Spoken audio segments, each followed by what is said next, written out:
Every single day, roughly 21% of the entire world's total oil consumption flows through a single ocean gateway. This is the Strait of Hormuz between Iran and Oman, linking the Persian Gulf to the Arabian Sea. At its tightest point, it's only 33 kilometers wide. Inside that gap, the designated shipping lanes for massive oil tankers are just 3 kilometers wide. For decades, naval powers guaranteed the safety of these lanes. Now, traffic has dropped from an average of over 100 vessels a day to a mere trickle, and shipping insurance rates have skyrocketed by 600%. The Islamic Republic of Iran is forcing this stoppage without parking massive warships across the water. Instead, they rely on an overlapping web of sea mines, agile airborne attack drones, and signal jamming equipment. The United States military is fighting the physical environment itself, forced to pry open a geographic trap engineered specifically to choke off the global economy. Look at Persian Hormuz along the Iranian coast. Towering limestone cliffs shoot straight up from the water, cut by deep, winding valleys. For centuries, these exact rock formations hid pirates and Portuguese forts. Today, they conceal the Islamic Revolutionary Guard Corps, or IRGC, which operates as Iran's primary military branch for unconventional warfare. If the IRGC wants to hit a moving oil tanker, they need to use low-flying, sea-skimming anti-ship missiles.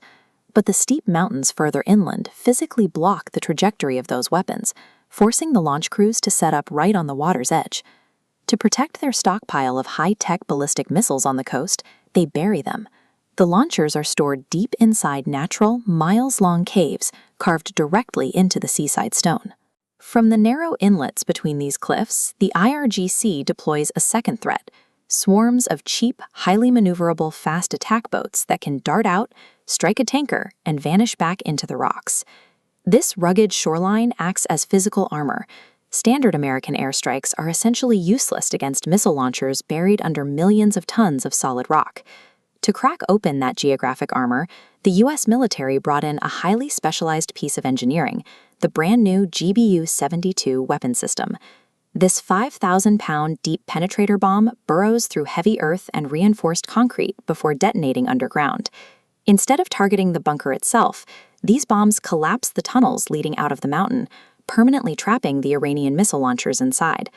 Delivering these payloads requires immense logistics. The U.S. relies on B-1 bombers, flying 5,000-mile treks from the United Kingdom to drop multiple GBU-72s in a single pass. To handle the swarms of fast boats on the surface, the U.S. deploys A-10 Warthogs. These slow-flying, heavily armored jets can loiter over the strait for extended periods to hunt down smaller targets. To counter the specific geographic advantages of the Strait of Hormuz, the U.S. had to build a bespoke, two-tiered aerial offensive from the ground up. The U.S. has dropped dozens of these 5,000-pound bunker busters and destroyed roughly 85% of Iran's air defense network.